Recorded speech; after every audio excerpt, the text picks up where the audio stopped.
তখন পীর সাহেব বলছে ঠিক আছে আমি তাহলে পীরের আদেশ মানলে যদি ফরজ আদায় হয় তোমাকে আমি আদেশ করছি তোমার পীর হয়ে তোমাকে আদেশ করছি তুমি আমার মহল ছেড়ে এক্ষুনি চলে যাও। তখন আমির দুই চোখে পানি গড়িয়ে আসছে, দিয়ে আল্লাহকে বলছে আল্লাহ গো আমি কি করলাম, আমি হয়তো বড় ভুল বলেছি যার জন্য আমার পীর সাহেব আমাকে বাড়ি থেকে খেদরিয়ে দিচ্ছে।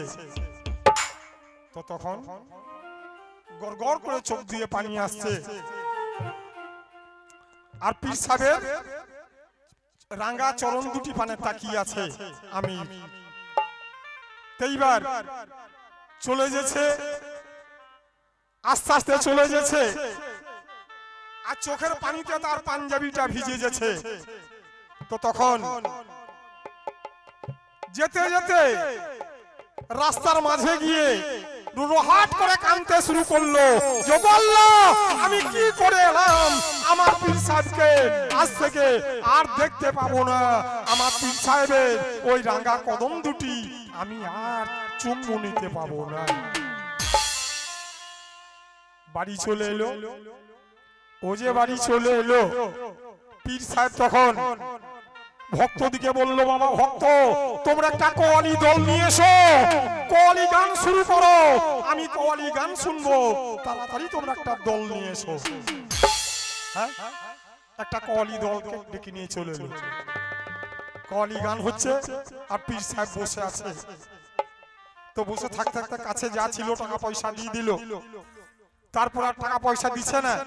তখন কোয়ালিওয়ালা সেই পীর সাহেবের জুতো মানে বারবার শুধু তাকাইছে। তো পীর সাহেব তখন বলল, ও কোয়ালিওয়ালা তুমি আমার জুতো দুটি নেবে? হ্যাঁ হুজুর নেবো, খুব ভালো জুতো, চামড়ার জুতো। বলে ঠিক আছে তুমি নিয়ে যাও। তো গামছাই বেঁধে সেই জুতো মুবারক দুটি বেঁধে চলে যেছে রাস্তায় রাস্তায়। ওধারে আমির কুরসি ঘরের ভিতরে চিৎকার করে কাঁদছে, যে আল্লাহ গো আমার পীর সাহেব আর আমাকে দেখা দিবে না, আমি ওই রাঙ্গা চরণের কদমের আমি চুম্বু নিতে পাবো না। ওই রাস্তা দিয়ে পাশেই আমিরের বাড়ি, আর সেই কওয়ালিওয়ালা চলে আসছে, জুতো দুটি গামছাই বাঁধা আছে, কাঁধে হারমোনিয়াম আছে। তো যখন কাছাকাছি হচ্ছে তখন আমি ওর পীরের জুতোর সুঘ্রাণ পেয়েছে। তো মনে মনে ভাবছে আমি যে হয়তো আমাকে পীর সাহেব খেদরিয়ে দিল, আবার হয়তো আমার বাড়িতে আসছে, এই জুতোর খুশবু কোথা থেকে আসছে, নিশ্চয়ই আমার পীর সাহেব আসছে। তো বাড়ির বাইরে গিয়ে দেখছে কওয়ালিওয়ালা চলে আসছে। তো যত কাছাকাছি হচ্ছে তত জুতোর খুশবু পেয়েছে সেই আমির। তো তখন কাছাকাছি হয়ে গেল, তখন ভর ভর করে সেই জুতোর খুশবু আমিরের নাকে ঢুকতে শুরু হয়ে গেল। তো তখন আমির বলছে, ভাই কওয়ালিওয়ালা তুমি কোথা গিয়েছিলে? বুঝো পীর সাহেবকে গান শোনাইতে গিয়েছিলাম, আমরা গান শুনিয়ে বাড়ি ফিরে চললাম। তো বলছে তোমার গামছাতে কি বাঁধা আছে? না পীর সাহেবের জুতো দুটি বাঁধা আছে, আমাকে অনেক টাকা পয়সা দিয়েছে, আবার জুতো দুটি আমাকে দান করেছে। তো বললো ভাই কওয়ালিওয়ালা তুমি আমাকে আমার ওই হুজুরের ওই জুতো দুটি তুমি আমাকে ফিরে দাও, আমি তোমার কাছে ভিক্ষা চাইছি, তুমি আমাকে ফিরে দাও। তো কওয়ালিওয়ালা বলছে সে কি, আমি সারা রাত্রি গান শুনিয়েছি, আমাকে দিয়েছে, তো তোমাকে আমি বিনা কারণে দেবো কেন? তো বলছে ভাই কওয়ালিওয়ালা তুমি আমার ঘর বাড়ি সবকিছু নিয়ে নাও, নিয়ে আমার হুজুরের ওই জুতো দুটি তুমি আমাকে দিয়ে দাও। কওয়ালিওয়ালা দেখলো ওরই তো মুরিদ, আমাকে তো বহু টাকা দিয়েছে, তো ঠিক আছে যখন অত বড় ভক্ত জুতো দুটো দিয়েই দিই। জুতো দুটি যখন দিয়ে দিল, প্রাণ ভরে চুম খেলো। চুম খাওয়ার পরে মনে মনে ভাবছে যে আমার হুজুরকে আমি যদি না পাই আমি মারা যাব, তো মারা যদি যেতে হয় আমি হুজুরের পাক মুবারকে ওই কদমে গিয়ে আমি মারা যাব, আমাকে ওখানেই মেরে দে। যেতে শুরু করলো। তো তো যেতে যেতে যখন গ্রামে ঢুকেছে পীর সাহেবের, তখন আকাশে মেঘ করতে লাগলো। তো তখন পীর সাহেব বলছে ভক্তদিকে, বাবা ভক্তরা, তোমরা গেট গুলো বন্ধ করে দাও, আকাশে মেঘ আসছে, তোমরা ঢুকে পড়ো নিজে নিজে, গেট বন্ধ করে দাও। গেট বন্ধ করে দিল, আর মেঘে আরা বৃষ্টি পানি শুরু হয়ে গেল। আমি পানিতে ভিজছে, তার জ্ঞান নাই যে পানি হচ্ছে আমি ভিজে গেছি, সে জ্ঞান নাই, শুধু সেই কদম দুটি নয়নে ভাসছে আর চলে আসছে। এসে যখন দেখছে গেট বন্ধ, কোনো দিকে ঢোকার উপায় নাই, তো তখন দেখলো যে আমাকে যেতেই হবে। তো পানি পেরোয় যেদিকে মুড়ি আছে, মানে একটা পাইপ বসানো আছে ছোট করে, তো সেই পাইপে মাথাটাকে ঠেলে ভরে দিয়েছে। মাথাটা যখন ঠেলে ভরে দিল, তখন মাথাটা আর এগোইছে না পিছইছে না, আর কাঠে লেগে পড়েছে মাথাটা। বাস, পাইপটা বন্ধ হয়ে গেল।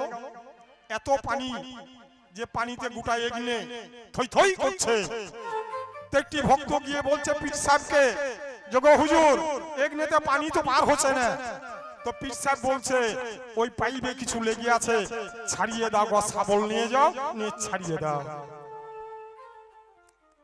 চারটি ভক্ত শাবল লাঠি নিয়ে এসে সেই মুড়িতে খোঁচা মারতে শুরু করলো।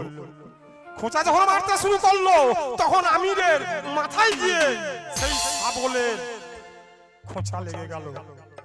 মাথার মগজ একদম গুলে বেরিয়ে গেল, রক্ততে আর পানিতে এগনে থই থই করছে।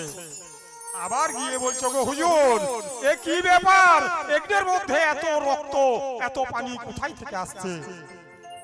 তো বললো, গেট খুলে দেখো গা, বাইরে পাইপে কিছু লেগে আছে। বললো, হুজুর, এই ধার থেকে আমরা শাবল মারলাম, পানি পাস হচ্ছে না। বলে, বাইরে গিয়ে দেখো। তো বাইরে গিয়ে দেখছে, তখন আমির পা দুটি বেরিয়ে আছে, আর মাথাটা সেই পাইপের মধ্যে ঢুকে আছে, মাথার কোনো চিহ্ন নাই সেই শাবলের খোঁচাতে। তো তখন সেই চারজন গিয়ে দেখে রোহাট করে কাঁদতে শুরু করলো, যে আল্লাহ গো, এ কি করলাম, আমার পীর ভাইকে নিজে হাতে আমি মেরে ফেললাম। পীর সাহেবকে বললো গিয়ে যে হুজুর, আমরা এত বড় ভুল করেছি যে আমাদের পীর ভাই, এ জাহানের ভাই, সে জাহানের ভাই, দু জাহানের ভাইকে আমরা শেষ করে দিলাম। এই জগতের ভাইরা জমি জায়গা ঘর বাড়ি নিয়ে কেস মামলা হয়, আর ওই জগতের ভাই যারা পীর ভাই, তাদের ওই সকল নাই। মুর্শিদ আমার, আল্লাহ আমার, এই ভরসা রেখে তারা এ জাহানের ভাই আর সে জাহানের ভাই, তো সেই ভাইকে মেরে ফেলেছে। তো তখন পীর সাহেব বলল, ওকে লাইয়ে ধুয়ে এবারে গোরস্থানে নিয়ে চলো, আর রাখা যাবে না। তাই লাইয়ে ধুয়ে দিল। কিন্তু একটা পীর সাহেবের ভক্ত, সে ছুটতে ছুটতে চলে আসছে, সে বাড়ির কাজে আসতে পারে নাই। যখন শুনেছে যে আমির ইন্তেকাল করেছে, তখন ছুটতে ছুটতে চলে আসছে, এসে বলছে, ও ভাইরা, তোমরা একবার মুখটা খুলে দাও, আমি শেষবারের মতো আমার ভাইকে আমি একবার দেখে নি, আমার সে জাহানের ভাই, এ জাহানের ভাই, তো একবার মুখটা খুলো, আমি দেখি। তো যখন মুখটা খুলে দিল, তো তখন দেখছে আমির আর নাই, আমির নাই, তখন পীর সাহেব শুয়ে আছে। বলুন সুবহানাল্লাহ। তো পীরের ভক্ত যদি হতে হয়, পীর বহু রকম করে দেখেলে যে আমার না কার। তো পীর সাহেবের ইন্তেকালের সময় হয়েছিল, ওটা আমিরকে দিয়ে কাজ পূরণ করলো, আর ভক্তদিকে বলেছিল ওই আমিরের মাজার যেমন আমার পাশে হয়, আমার বাঁ ধারে হয় বলে বাঁ ধারে তার মাজারও করেছিল। তো মানুষের মতো মানুষ যদি হতে পারা যায়, সে কখনো ভুল পথে হাঁটবে না। ভুল পথে হাঁটায় মুর্শিদরা বহু রকম করে নীলা খেলা করে দেখে নেয়, তারপরে পারের করি দান হয়, এমনি দান হয় না। কারণ যেমন কাজ করা হয় তেমন মজুরি পাওয়া যায়। তো তেমনি আমরা পীরের কাছে যেমন কাজ করব তেমনি বেতন পাবো। ওই মোড়া কাঠের মতো ধরেছি না ধরেছি এ করে বসে থাকলে পীরও তরাইতে পারবে না শেষের দিন।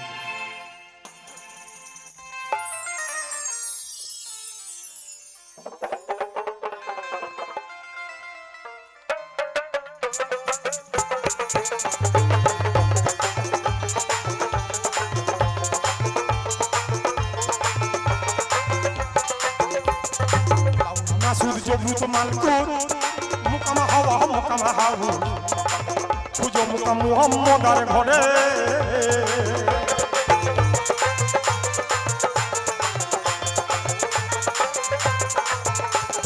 লাম মুকামে খুললে তালা দেখতে পাবি নূরের মেলা।